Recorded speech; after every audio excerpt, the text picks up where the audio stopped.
It's the Ballad of Belle de Costa Green, medieval flow. Olive complexion, green eye reflection, proud black lady, but maybe not in detection. Hi, Rachael. Anne-Marie. I'm not gonna welcome you to Boss Like Belle because you're the co-host. So, hi. I'm gonna say hi. Hi. It's good to see you. Well, I'm thrilled to be here on this bonus episode. Exactly. So, I thought we would start by just talking about like who you are, how we got to know each other, how we got to be working on the podcast together, and then jumping into more about your work as a leadership expert and executive coach. Wonderful. That sounds great. So I can start.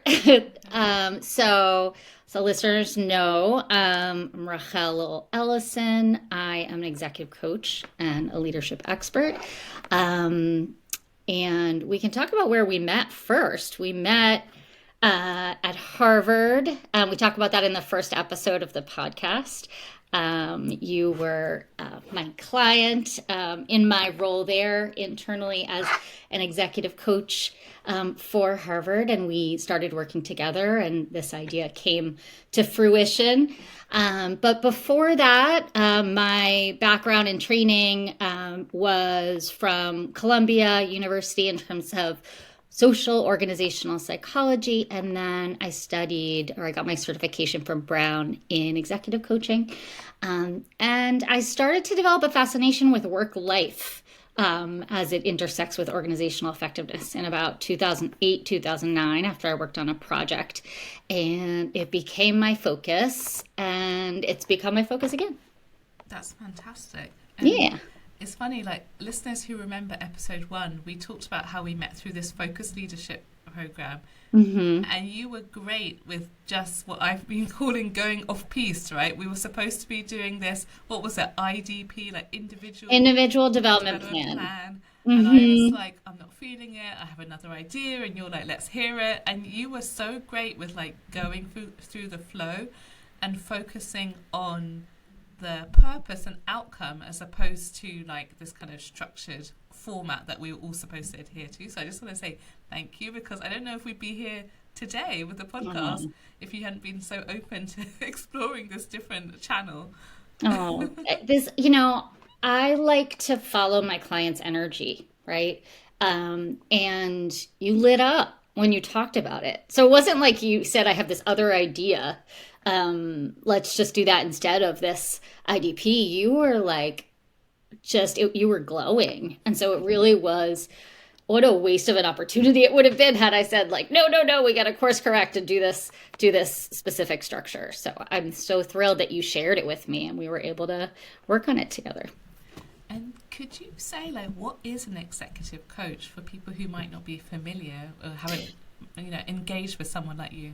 Sure. Yeah. It's interesting. I think when people first hear about coaches, there's a lot of coaches out there today, right? When I started coaching in 2009, it was very much of a different era. Now there's coaches for everything. I think initially when people hear about coaching in the workplace, they think about like a therapist for the workplace. And that's not the role of a coach. The role of a coach is actually it's definitely to support leaders who are now, and we can talk about this in a little bit, operating in this moment, this kind of crisis moment, this breaking point that everyone's feeling just with the pressure and the change coming at us from all angles. So it is about supporting leaders through that, but it's also about helping leaders recenter themselves and understand they might have goals in mind, but how they can actually move beyond self-imposed obstacles and challenges that they might not even realize that they have to be able to accomplish what they want to accomplish in the world.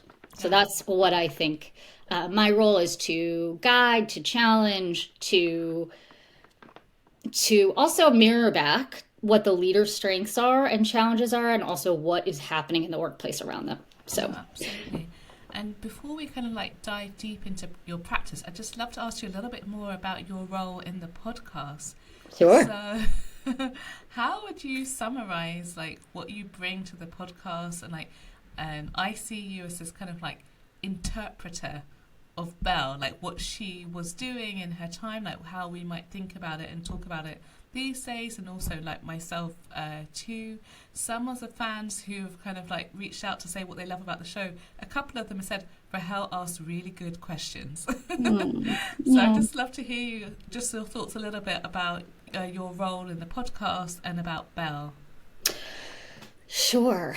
I mean, it's been a true privilege, right? So we had this conversation in the context of coaching, and it's very much out of character for me as a coach to partner with a coachee, with a client, and say, let's do this together. But there was clearly a story that you wanted to tell that was so magical, and you were, thinking about, should you write it? Should you film it? Right. And so being able to have someone to play the role of interpreter, to play the role, and I think I do this in my work in general, just mirroring back, right? Both what the individual's experience is and in terms of the context that they were operating in, right? And beyond that, so I get to see Belle's magic, learn about it through like the most informed teacher. I mean, you just know, so you've just brought her to life in such a absolutely stunning way. And I'm able to learn those stories and kind of understand from a leadership lens in 1914, what she was doing that was so remarkable, and then tying it to both general observations of leaders today, and you and your specific qualities that you're trying to and are developing kind of in her honor, in her, through her. You said, I think at one point when we were talking about her, that she was a human vision board, basically. And I saw it right away, and it's so rare to be able to find a historical figure who gives you that kind of guidance and inspiration. And you found her, and I've just been thrilled to come along for the journey and help you figure out how to live her lessons today. And if I could just probe that a little bit more, just hearing you talk about that, one of the things that I've really learned and really enjoyed about doing this with you is tapping into your wealth of knowledge about the theory and academics behind leadership. And so often you're interpreting what Belle was doing or what I'm trying to do now through research, like not just from your own right and your own, and then you have also invented your own frameworks, which we're going to talk about in a moment. But I love how you say, well, actually this research has talked about this in this context, and actually like Bella's kind of like an early case study as an example of that.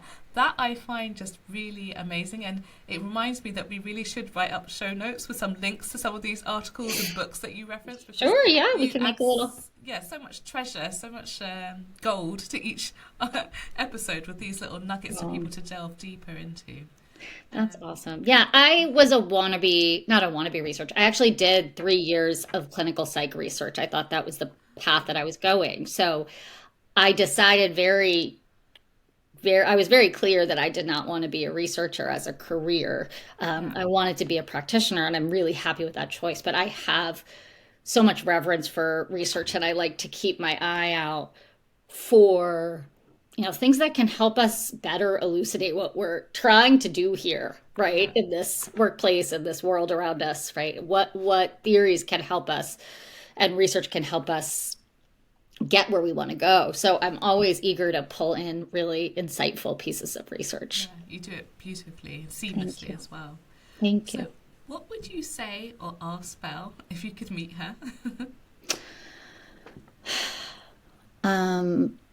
I think what came to mind, just as you asked that, because you mentioned, we talked about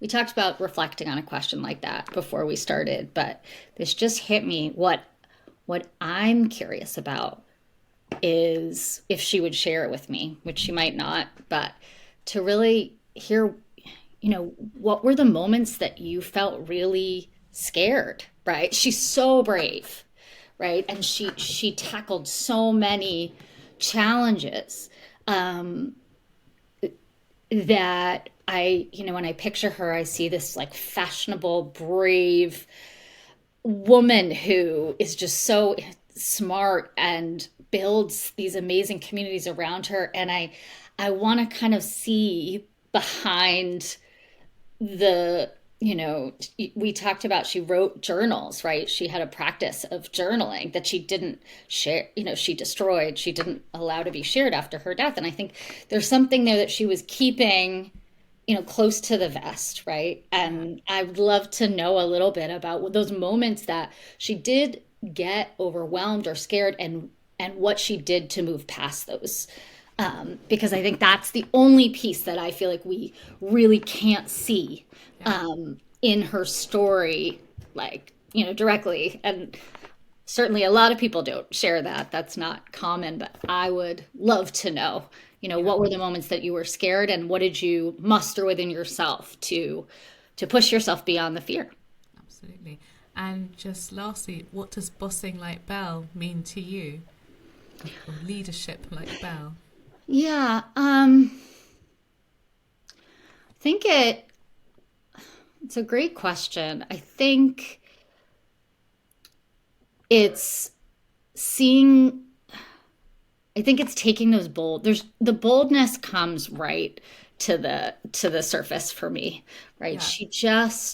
She was bold in her action, she was bold in her words, she was bold in her clothes, she was bold in, her everything, right? It just so I think it's that, but I also think one of the things you convey so well as you lead us through this journey, through her life and leadership, is showing us, she saw the whole board.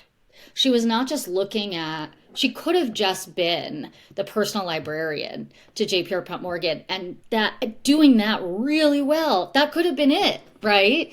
But she saw all of these ways in which she wanted to have an impact, and she hit all those marks, right?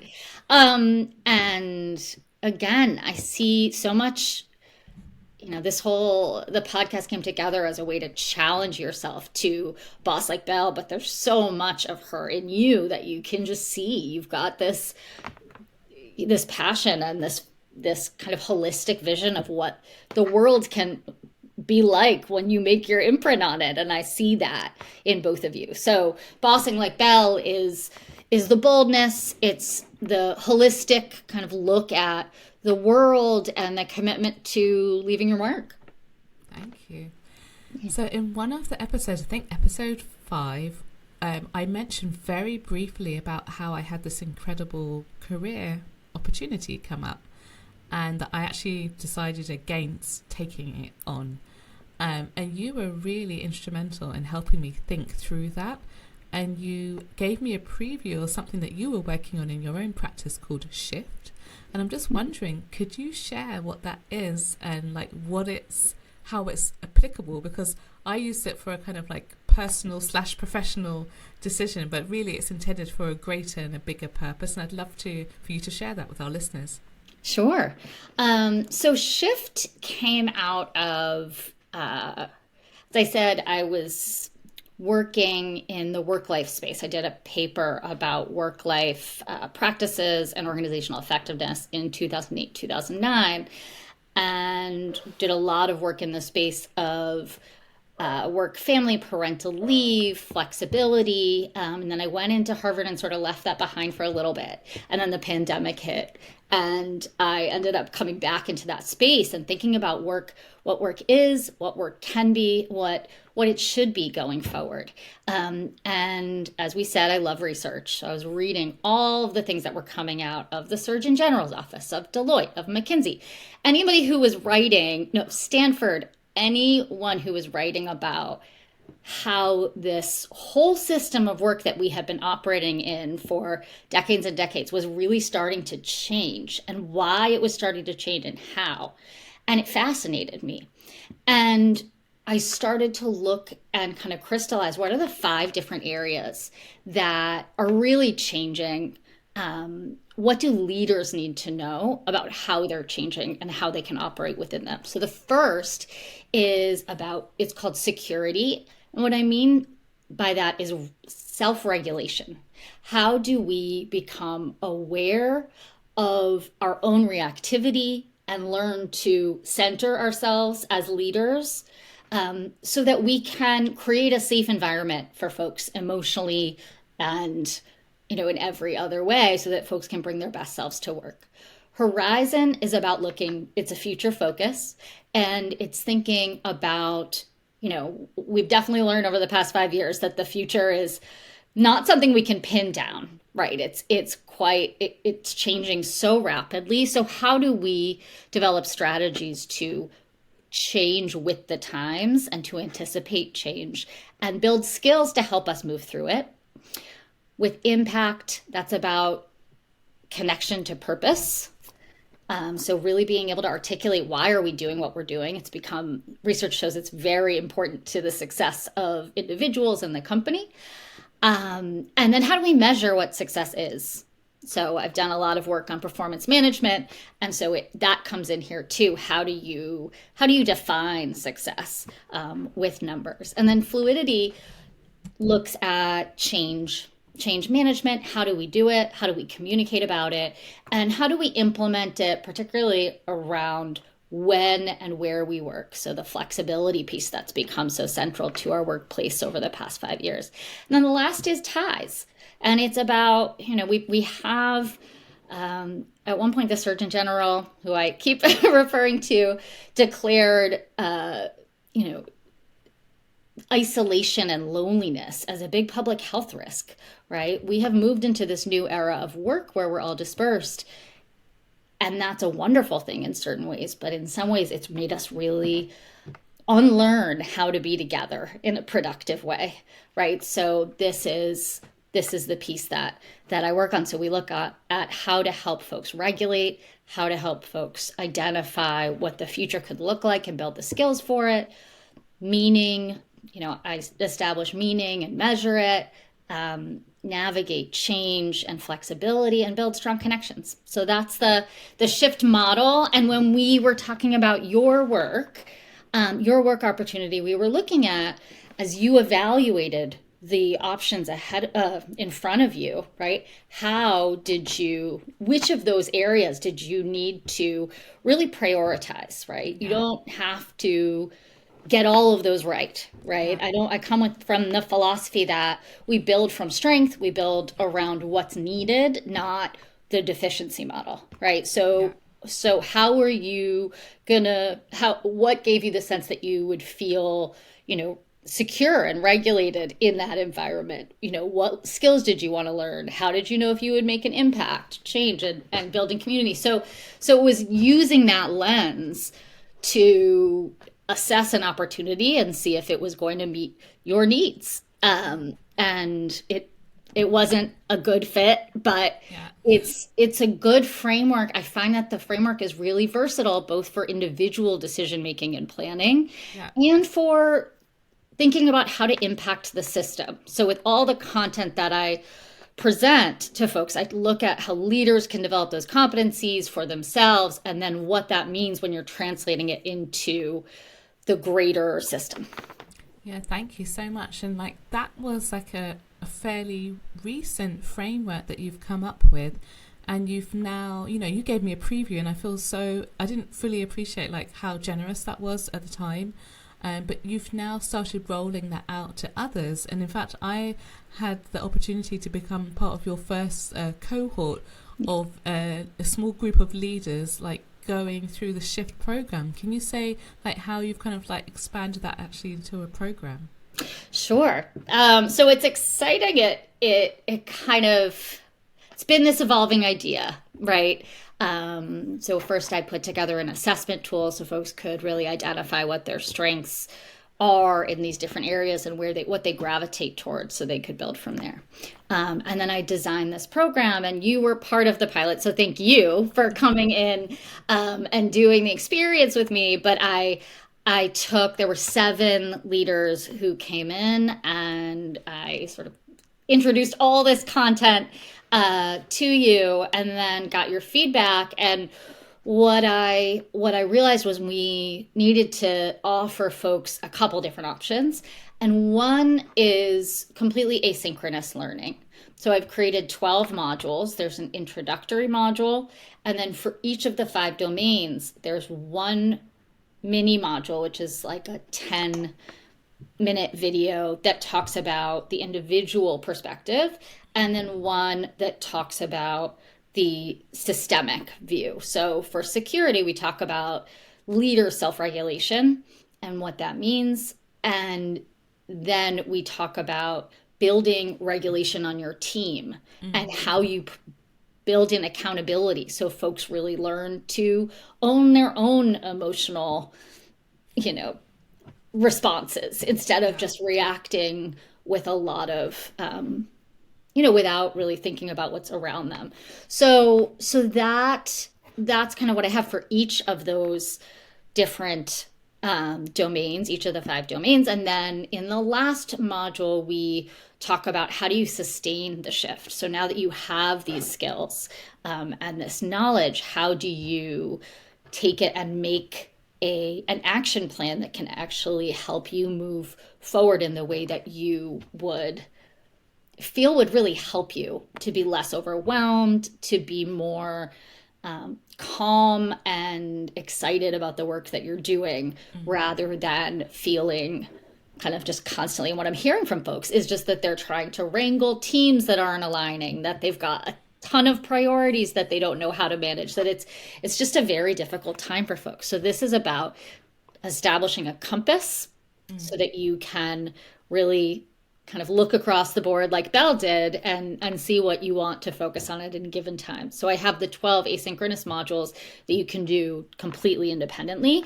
And then on January 27th, I'm launching another cohort limited to 8 people. And in that program, I offer 2 individual coaching sessions for each participant, as well as group coaching and facilitation. So they'll also have access to the modules, but then they'll be able to come in and with a group of senior leader peers, be able to discuss some of these themes, learn from each other's experiences, and then also have my coaching to be able to identify their individual and kind of organizational goal that they'll be focusing on throughout the program. So those are the 2 options. And then I'm bringing the modules into different organizations as well, who are looking to bring shift in for their teams and teach this to their people. That's all so exciting. And I know you've already got a lot of requests and going to be really busy. I think it was really smart to come up with the asynchronous version, because, the kind of level of people you're dealing with, they're very busy people. And so it's hard for us all to meet at the same time and to, give it our full attention. And so I really appreciate having this access to the asynchronous materials. I can really, absorb it and really actually kind of put it to practice. But there were certain things that have just stuck with me, like this idea of self-regulation. I remember when you were asking me for examples of maybe lack of self-regulation, and I share some both in the kind of personal and professional realm. There was one crazy example I told you about, kind of evacuating my fridge in the middle of the night because I thought that the fridge was broken and that my breast milk would spoil and all this kind of craziness, and it has actually stayed with me, what you talked about, that self-regulation, and even just pausing a beat and asking myself is that actually true? And I apply that in so many different areas. It just helps me to be less hotly reactive.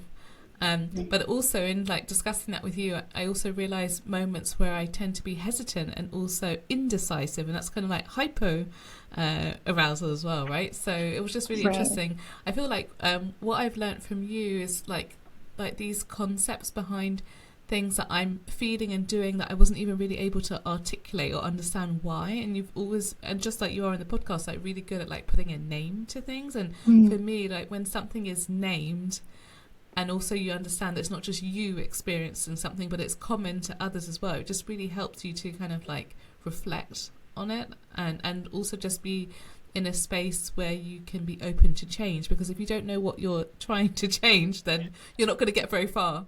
Exactly. Exactly. We talk about in the program and in general, I talk about this idea of the window of tolerance, right? So when you're Yeah. talking about hyper arousal, we think of the window as kind of this is where we want to be. We want to be inside the window where we're feeling calm and centered and collective and clear about what we want to be able to accomplish. And when we're above the window, we're in that hyper arousal mode that you're describing. And we're in that like fight or flight, like I better accomplish this, or like, Yeah. or it's not going to work.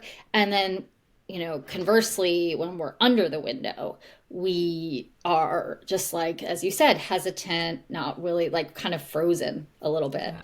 So what's happened over the past 5 years or so is as we've had all this chronic stress and different changes in our environment, our windows have gotten smaller. So we're starting to, we lose our patience much more easily.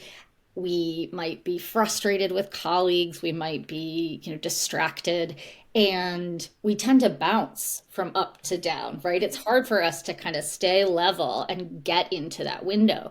So by helping leaders figure that out, how to become self-aware. So just even to notice when you're in the window and when you're not, Yeah, right? exactly. And then put in place certain practices that can help you, whether it's like Bell with journaling or meditation or yoga or just taking a walk in the woods, which is my favorite.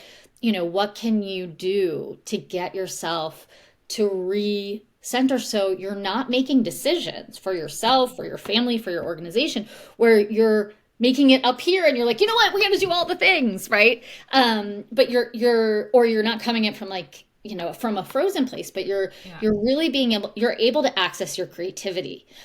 So everything else, building skills and future focus, measuring performance, navigating change, building connection, all that is kind of built on the foundation of can you operate from your highest self? And so that's what I try to start with for leaders, is to be able to recognize where that is, then regulate. And then all of your actions are very intentional because you're not coming from a reactive place. You're coming from that creative place.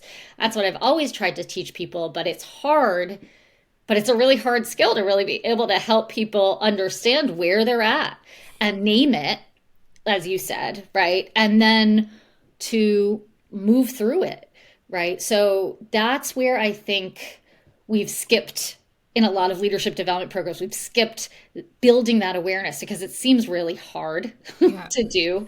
And it feels, I think, for a lot of people like, okay, I don't want to get into, and I used to be this person, by the way, like 3 years ago, right before you met me, like I was so left brain, so hyper arousal, never, didn't really get any of this meditation stuff and didn't really think about this idea of self-regulation. But now that I see it, I can't unsee it. And I see when my leaders that I work with are able to really embody just these practices, just develop regular practice around it. I see a huge difference in what they're able to accomplish both for themselves and with their teams. And there's been some great case studies that have come up. So that's fantastic. And where can listeners who want to know more, where should they go to learn more or even work with you? Sure. So great question. So my company is called Reworking Leadership. So you can find me at reworkingleadership.com. You see in the navigation bar, it says shift, and you can just click there and see the different courses that are available, or see what coaching opportunities might be like with me. I'm also hosting a free webinar on January 9th at 11 a.m. Eastern. We're going to be talking about how to create security, as we talked about, and a safe space, even in the midst of this kind of big political change that we're experiencing here in the U.S., how you create spaces for your team, not to address the political divide, but to be able to unite around just being human and being together in the workplace and being able to center yourselves for the sake of the work. So that is going to be something that is free and open to everyone on January 9th. And then I would love to to communicate with anybody who finds the work interesting and wants to learn more. That's fantastic. And you'd like to also offer something like access? Yes, I would. Thank you. Yes. So I am going to offer two things. There'll be a promo, so you'll be able to see kind of what is involved in the courses, just a little short one. And then the first module is going to be offered to listeners free.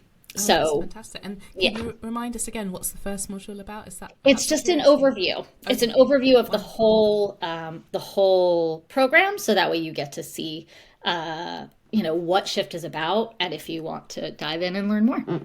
Wonderful. Thank you so much for stepping out from behind the scenes of the podcast. Thank you for inviting me. And sharing about your own journey and your own work and all of the expertise that goes behind your contributions to the podcast. Well, it's been absolutely fascinating, and I'm sure that our listeners will agree and be happy to finally see who you are. Thank you. Thank you so much for having me. I appreciate it. It's been a lovely journey. Elected fellow Medieval Academy of America. The second woman and the first person of color. Miss Belda Costa Green, unlike any other.